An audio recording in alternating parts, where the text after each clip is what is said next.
Guys, so in this video we are again going to start from the very basics, and we will first look at what web development is actually is.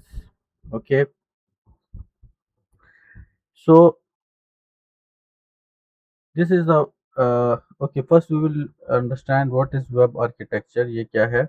So web architecture actually describes how different components of a web application communicates with each other.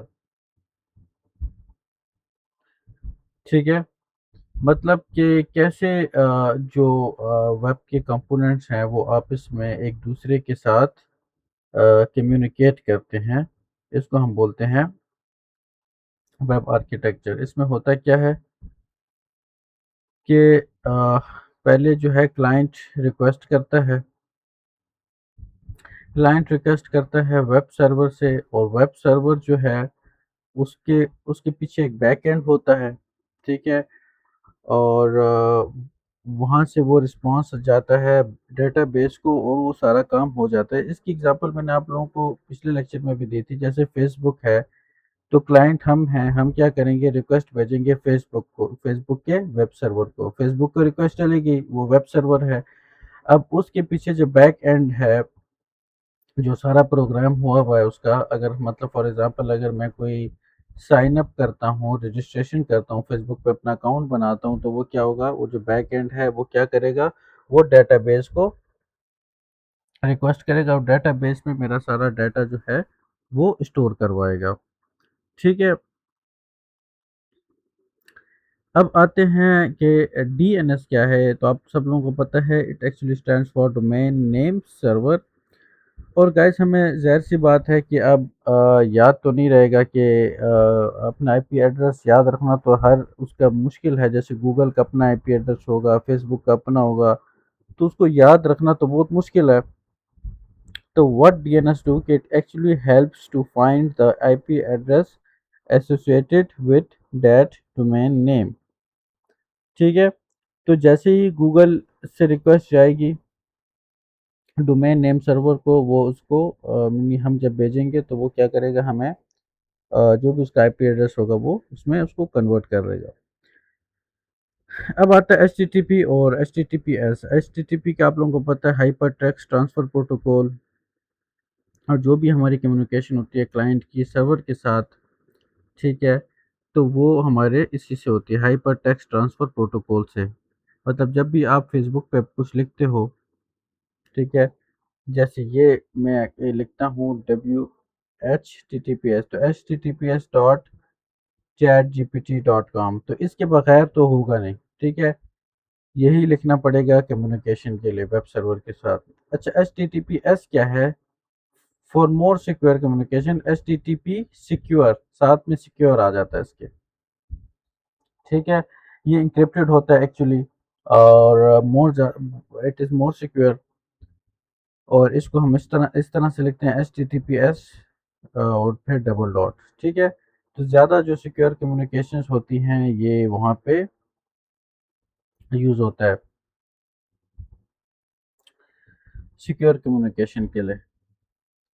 उसके बाद आता है H T T P request and response. तो H T T P request में क्या है कि client request करता है सर्वर को, और मतलब कुछ भी फाइल वहाँ से डाउनलोड करनी है कुछ भी, और सर्वर क्या करता है, उसको रिस्पॉन्स देता है। ये भी हम पिछले उसमें लेक्चर में देख चुके हैं। ठीक है, अब इसमें जो है हमारे पास क्लाइंट में हमारे पास क्या होता है, डिफरेंट चीज़ें होती हैं। एचटीटीपी मेथड कौन सा यूज़ होगा? ठीक है, जैसे एक होता है गेट मेथड होता है गाइस, एक होता है पोस्ट मेथड। तो अगर आपने कोई फॉर्म वगैरह सबमिट करवाना है फिर तो आपके पास अ, ये वाला पोस्ट मेथड यूज़ होगा। अगर गेट मेथड है होता है, गेट मेथड तब होता है कि अगर वो यूआरएल में आपको शो होता है, अगर आपने कुछ भी मॉडिफिकेशन वगैरह नहीं है आपके उसमें, डाटा बिल्कुल वैसे ही भिजवाना है आपने, तो फिर आप क्या करते हो, आप गेट मेथड यूज़ करते हो। ठीक है, तो ये कम्युनिकेशन के लिए है। जो भी यूआरएल की आपकी इंफॉर्मेशन हो गई, एचटीटीपी मेथड्स हो गए, हेडर्स हो गए, वो सारा कुछ उधर जाता है। फिर सर्वर क्या करता है, वो प्रोसेस करता है रिक्वेस्ट को और रिस्पॉन्स को सेंड करता है। और फिर रिस्पॉन्स में भी आपके पास वो स्टेटस को कोड हो गया, इस तरह की चीज़ें होती हैं। और कौन सा कंटेंट जो है वो रिक्वेस्ट किया गया है तो वो आपको वो भिजवा देता है। अच्छा अब गाइस अगेन थोड़ा थोड़ा, क्योंकि मैं आप लोगों को थ्योरेटिकल भी करवा रहा हूँ साथ में प्रैक्टिकल भी, ताकि आप लोग बोर ना हो जाओ। तो अगेन थोड़ा सा प्रैक्टिकल भी करते हैं, ठीक है।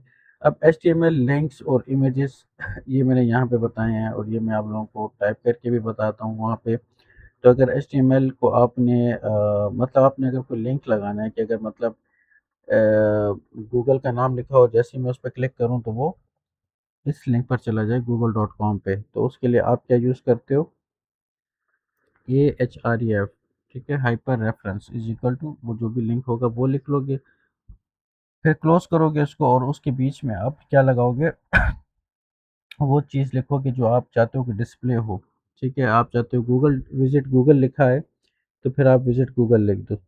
इस तरह इमेज आप चाहते हो कोई इमेज हो, तो इमेज के लिए आप क्या यूज़ करते हो, image SRC, source is equal to जो भी इमेज है उसका नाम। लेकिन एक चीज़ का ख्याल रखना है कि वो आपके उसी फोल्डर में होनी चाहिए जिसमें आप काम कर रहे हो। ओके। ओके, इसके बाद आता है आपके पास लिस्ट। लिस्ट क्या है, जैसे फॉर एग्जांपल ये अनऑर्डर लिस्ट है, इसकी एग्जांपल दी गई है HTML CSS जावास्क्रिप्ट। तो आपको ये ऐसे नज़र आ जाएंगे सीक्वेंस वाइज। अच्छा, इसके बाद आपके ऑर्डर लिस्ट है। ऑर्डर लिस्ट में आप चाहते हो कि वो लिखा हुआ है 1 2 3 4 5 6 लिखा हुआ है, इसमें क्या है कि इसमें बुलेट्स आपको नज़र आएंगे, कोई ऑर्डर नहीं होगा। यहाँ पे आपको 1 2 3 4 5 6 या किसी तरह का कोई ऑर्डर आपको नज़र आएगा, ठीक है। अच्छा, ये है मैंने टेबल के लिए, मैंने टेबल लिखा नहीं, यहाँ पे लिख लेता हूँ टेबल। ये टेबल के लिए कोड है। और यहाँ पे क्या है, टेबल को स्टार्ट करने के लिए, क्लोज करने के लिए आपने वही टेबल का टैग लगाना है, ठीक है। TR मतलब टेबल रो। अब टेबल की रो है और टेबल के अंदर हेडिंग क्या देनी है, तो उसके लिए आप यूज़ करोगे TH। फॉर एग्जांपल नेम और एज हेडिंग है, तो हमने TH यूज़ किया है, ठीक है। ये TH को क्लोज कर देना है। इसको लिखने के बाद फिर TR भी क्लोज हो गया है, रो कंप्लीट हो गई है, नेम एज कंप्लीट हो गए हैं, ये हेडिंग कंप्लीट हो गई है, हमने क्लोज कर दिया। अगेन एक न्यू रो स्टार्ट किया TR के नाम से, उसके अंदर हमने टेबल डाटा लिखा है, वो हेडिंग्स थी, उसके अंदर डाटा क्या आएगा, अली और 22। फिर एक और रो, उसके अंदर again data Ali, sorry Ahmed और 23, और फिर टेबल क्लोज। तो ये एक टेबल की फॉर्म में अली और अहमद की एज और नेम आ जाएंगे। फॉर्म्स क्या होते हैं, जैसे आप अपने रजिस्ट्रेशन फॉर्म अकाउंट अपना देखते हो कि उस पर फेसबुक पे लिखा होता है user name, password, email, phone number, contact address. तो आप वो अगर बनाना चाहो तो आप उसको हम HTML फॉर्म से बना सकते हैं, ठीक है। यहाँ पे क्या लिखा हुआ है, लेबल क्या है, नेम, ठीक है। और आप उसका टेक्स्ट बॉक्स चाहते हो तो आप लिखोगे input type is equal to text, ठीक है। अगर आप चाहते हो कि ईमेल के लिए बनाऊं तो आप क्या करोगे, ईमेल आपने लिखा यहाँ पे input type is equal to email. ये बटन है, तो आप बटन के लिए यूज़ कर सकते हो बटन, सिंपल बटन, उसके अंदर लिख दो सबमिट। यानी जैसे ही वो हम सबमिट को क्लिक करें तो फॉर्म जो है वो सबमिट हो जाए हमारा। लेकिन ये सिर्फ हम फ्रंट एंड डिज़ाइन कर रहे हैं, अभी हम बैक एंड की तरफ नहीं जा रहे। तो इसको चलें गाइस थोड़ा सा जो भी मैंने आपको बताया इसको करते हैं। अच्छा, अब पहले तो मैंने आप लोगों को नोट पैड में बताया, नोट पैड में भी आप काम कर सकते हो, बट फॉर गुड डेवलपमेंट आपको चाहिए कि आप note pad plus plus install कर लो, वो डेवलपमेंट के लिए है। मैंने इसको इंस्टॉल कर लिया है गाइस। पहले सबसे पहले आप यहाँ पे क्या करो, आप लिख लो नोट पैड प्लस, मैंने गलती से इक्वल टू लिख दिया, आप नोट पैड प्लस प्लस लिखो, आपको ये नज़र आ जाएगा, ठीक है। पहला वाला इसको क्लिक करो, ठीक है। यहाँ पे आओ, डाउनलोड पे क्लिक करो, डाउनलोड पे क्लिक करने के बाद आप इस पे क्लिक कर लो, ठीक है। ये पेज ओपन हो जाएगा, यहाँ पे आप इस पे क्लिक कर लो, मैंने ऑलरेडी क्लिक किया है तो ये डाउनलोड हो गया है। मैं इसको ओपन करता हूँ,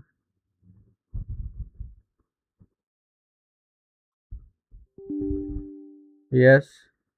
और ये बहुत आसानी से हो जाएगा, इसमें कुछ खास वो है नहीं, छोटा सा सॉफ्टवेयर है। आई एग्री, नेक्स्ट, सारे ही कर लेते हैं, ठीक है। नेक्स्ट,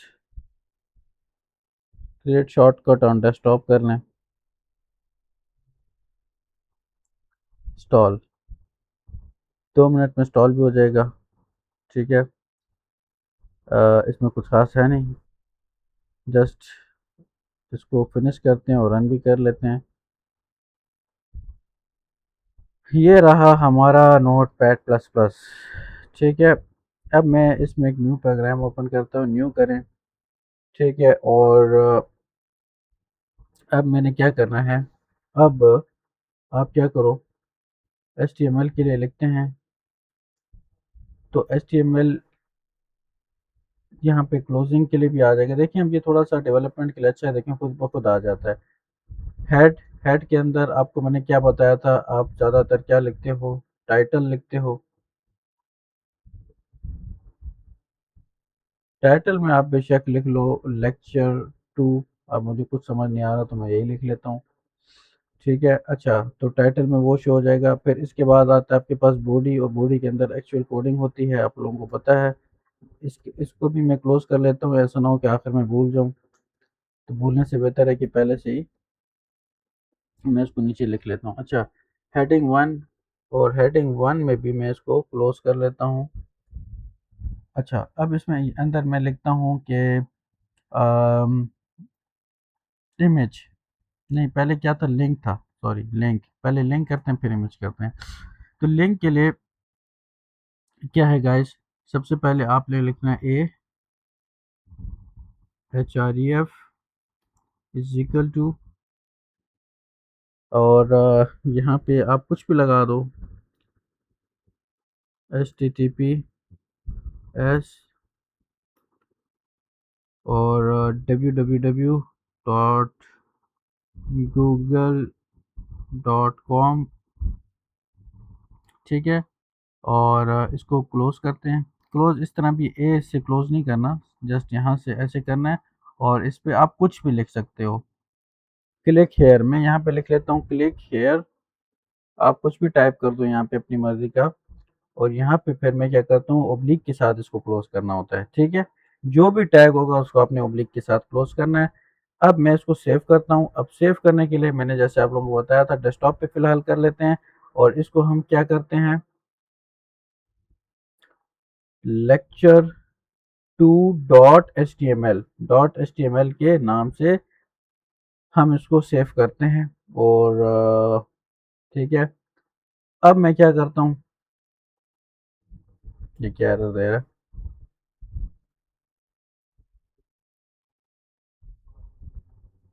तो गायब भी हो गया, 1 मिनट,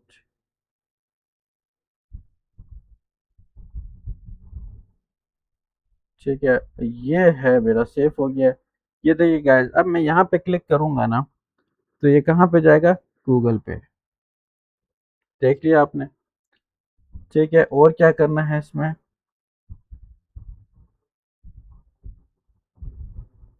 और ये करते हैं कि लेक्चर 2 ओपन करते हैं अपना, ठीक है। और आप इसमें मजीद क्या कर सकते हो, आप इसमें इमेज भी ऐड कर सकते हो, आप इसमें टेबल भी ऐड कर सकते हो। अगर आपने इमेज ऐड करना है तो उसके लिए ज़रूरी ये है कि वो आपको उसी फ़ोल्डर में, यानी यहीं पे डेस्कटॉप पे ही आपको स्टोर करना पड़ेगा, क्योंकि फ़ाइल डेस्कटॉप पे है, तो डेस्कटॉप पे कहीं और होगा तो फिर ये उसको नहीं फाइंड कर सकेगा। अच्छा गाइस, इम्पोर्टेंट चीज़ ये है कि अगर आप चाहते हो प्रैक्टिस करना, ठीक है, ये जो मैंने करवाया है, ये सारा कोड जो है बेसिकली यहाँ पे आप लिख लो W3Schools HTML, यहाँ पे जाओ, और यहाँ पे आप प्रैक्टिस कर सकते हो, ठीक है। और यहाँ पे आप इसको अगर ट्राई इट्स बाय योरसेल्फ पे क्लिक करोगे तो आप इसमें कुछ भी लिख लो, यानी मैं यहाँ पे अब दिस इस पैराग्राफ की बजाय लिखता हूँ दिस इज लेक्चर 2, तो यहाँ पे आप इसको रन भी कर सकते हो, आप चेक भी कर सकते हो चेंज करके, ठीक है। जैसे ही मैं इसको करूंगा तो ये क्या हो जाएगा, देखें लेक्चर 2 आ गया। आप इसको यहाँ पे भी कर सकते हो, और अगर आप चाहो तो इसको कॉपी करके तो अपने जो नोट पैड है उसमें भी ले जाओ और सेव करो और ओपन करो, dot H T M L के नाम से सेव करो, ओपन करो, वो सब हो जाएगा। देखें गाइस, इसमें सारे लेक्चर्स मौजूद हैं, हेडिंग्स इसमें है, ठीक है। हेडिंग्स का मैंने बताया, और क्या है आज मैंने और क्या बताया आपको, इमेज क्या बताया, लिंक क्या बताया। इमेज देखें, इमेज आपको यहाँ से इजीली मिल जाएगा। ये देखें इमेज सोर्स, जस्ट आपने क्या करना है, कोई भी आप इसको जस्ट कॉपी करें। मैं आपको आसान तरीके बताता हूँ, आप इसको कॉपी करें, और मेरा कहा था कोड ये था। अब मैं क्या करता हूँ,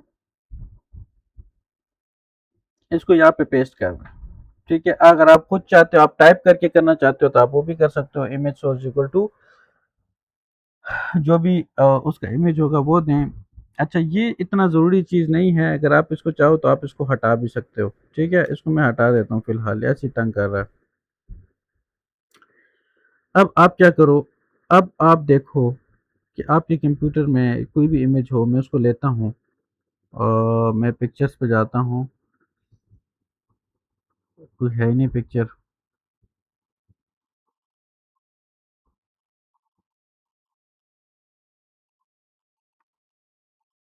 चलो, पिक्चर नहीं है, चलो।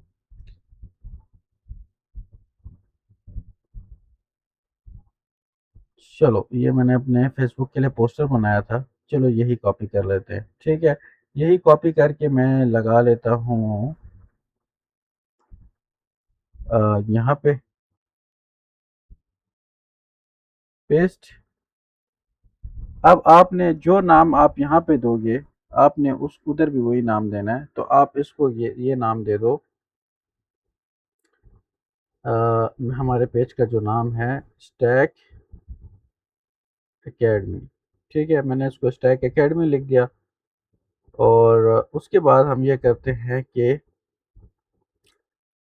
सॉरी का क्या ओपन कर दिया मैंने, इसको भी वही नाम दो, ठीक है, स्टैक एकेडमी। और आई होप कि ये रन भी हो जाएगा। तो अब मैं क्या करता हूँ, मैं इसको सेव किया, और यहाँ पे अब मैं इसको ओपन करता हूँ, ठीक है। अच्छा, वो मुझे वो शो नहीं कर रहा, इमेज जो है मुझे शो नहीं कर रहा। इमेज मेरे पास किस फॉर्मेट में है,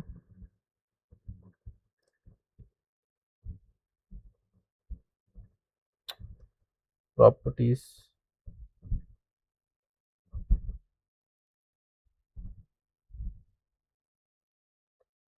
प्रॉपर्टीज का है, ओके।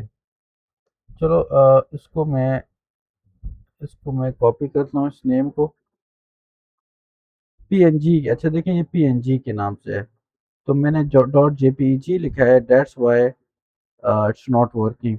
तो यहाँ पे मैं लिखता हूँ पीएनजी, और मैं सेव करता हूँ, और मैं अगेन यहाँ पे आऊँगा, मैं अगेन इसको ओपन करता हूँ, तो देखें कि यहाँ पे शो हो गया। आप चाहो तो इसकी विड्थ हाइट को भी सेट कर सकते हो, आप चाहते हो कि नहीं यार पूरे पेज पे कम से कम नज़र ना आए, तो आप चाहो तो वो भी इट्स पॉसिबल है, ठीक है।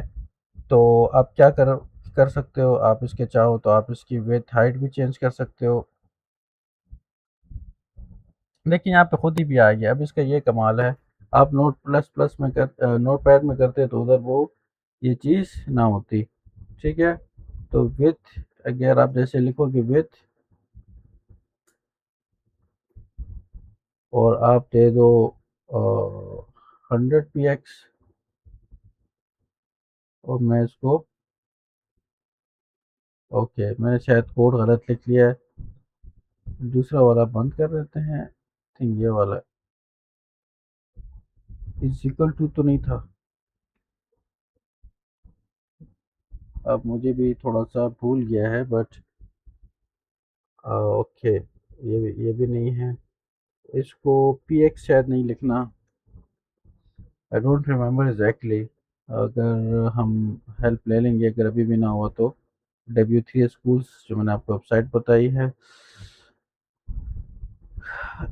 ये सारे क्लोज कर लेते हैं।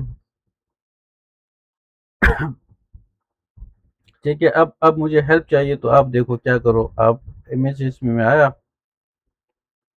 और इमेजेस में मैं देखता हूँ कि इसकी विड्थ और स्पेस के लिए इन्होंने क्या किया है। ये है, हाँ, px ही था, और इसके लिए हमने ये लिखना है, अच्छा हाँ, राइट राइट राइट राइट, ये भी लिख सकते हैं, is equal to with is equal to, और अच्छा इसमें मैंने क्या करना है, इन्वर्टेड कॉमर्स के अंदर नहीं लिखा, बाकी कोई मसला नहीं था, इसको मैंने इन्वर्टेड कॉमर्स के अंदर जो है लिखना है। ठीक है, यहाँ पे इसको भी मैंने इन्वर्टेड कॉमर्स के अंदर बंद करना है, और इसको भी मैंने इन्वर्टेड कॉमर्स के अंदर बंद करना है, बाकी मैंने कुछ गलत नहीं लिखा, आप देख सकते हैं। ठीक है, अब मैं क्या करता हूँ, तो इस तरह से अगर आप उससे गलती हो जाए तो आप ये W3 स्कूल किया, अब देखिए वो 100 पिक्सल्स पर आई है, हाइट भी चेंज कर सकता हूँ, सब कुछ मैं कर सकता हूँ। अगर टेबल, आपको मैंने टेबल भी आज उसमें बताया, अगर आप टेबल चाहते हो, यहाँ पे टेबल्स भी हैं। ठीक है, ये टेबल्स का कोड आप कॉपी करोगे। ठीक है, तो अब क्या होगा, अगर मैं यहाँ पे इसको कॉपी करता हूँ, तो क्या हो जाएगा गाइस, कि अब टेबल क्रिएट हो जाएगा। ठीक है, आप चाहो तो खुद से भी वो कर सकते हो, इतना मुश्किल नहीं है, जस्ट आपने ये सीखना है कि TR मतलब टेबल रो, TH मतलब टेबल हेडिंग, TD मतलब उसका जो टेबल का डाटा है। मैं आपको रन करके बताता हूँ, फिर आप समझ जाओगे, कोई इतना मुश्किल नहीं है। ठीक है, अब यहाँ पे क्या आ रहा है, कंपनी, जो कंपनी नेम है वो आ रही है, तो कंपनी ये जो है, अब ये आपने TR एक पहले देना है, उसका कोड किधर गया, तो टेबल के बाद TR मतलब रो, TR मतलब ये रो है, और इस रो के अंदर TH अगेन मैंने एक लगाया एलिमेंट टैग, और उसके अंदर मैंने लिखा कंपनी कि ये हेडिंग है। ठीक है, तो ये जो है, ये तीनों जो है, ये हेडिंग है। TH स्टार्ट, स्टार्ट इससे पहले लिखना है, और क्लोज, फिर TH स्टार्ट क्लोज, फिर TH स्टार्ट और क्लोज, TH मतलब टेबल हेडिंग, और फिर TR मतलब एक रो जब कंप्लीट हो जाए तो ओब्लिक TR आपने लगा लेना है। ठीक है, फिर ये नेक्स्ट रो है, TR अगेन एक रो स्टार्ट हुई, लेकिन ये क्या है, ये डाटा है, ये इसको TH में नहीं लिखना, ये TD होगा, टेबल डाटा। ठीक है, जैसे ये लिखा गया है TD। अच्छा, इसका अगर आप चाहो तो बॉर्डर भी चेंज कर सकते हो, टेबल मतलब और भी जो भी सेटिंग्स वगैरह करनी है इसकी, ये आप कर सकते हो। मैं क्या लिख रहा हूँ, बॉर्डर इज इक्वल टू क्या, 1। अब देखते हैं, अभी देखें गाइस, ये आ गया मेरे पास, अब ये देखें पूरा टेबल की फॉर्म में बन गया, उसके बॉर्डर बन गया, 2 करेंगे तो और ज़्यादा डार्क हो जाएगा। अच्छा, और हम, और क्या मैंने सिखाया था आज, और मैंने आप लोगों को फॉर्म के बारे में बताया था, तो फॉर्म भी यहाँ पे होंगे, एक सेकेंड, तो ये लिस्ट है, लिस्ट भी इसमें है। ठीक है, लिस्ट पहले मैंने आप लोगों को बताई थी कि अनऑर्डर लिस्ट क्या है, ये है जी अनऑर्डर लिस्ट, इसको आपको बुलेट की फॉर्म में होगा, ये होगा आपका ऑर्डर की फॉर्म में, मतलब 1 2 3 4, इसका भी सारा कोड यहाँ पे लिखा गया है, जस्ट आपने क्या करना है, कॉपी करो, पेस्ट करो, अनऑर्डर लिस्ट का टैग लगाना है, उसके अंदर list item, list item coffee, list item T, list item milk. अगर इसको हम ऐसे यहाँ पे पेस्ट करते हैं, क्योंकि इतना टाइम है नहीं गाइस, अगर मैं ये एक एक टाइप करूँगा तो बहुत ज़्यादा टाइम लगेगा, तो मैं बस कॉपी पेस्ट ही कर रहा हूँ। तो अगर, कहाँ गया वो,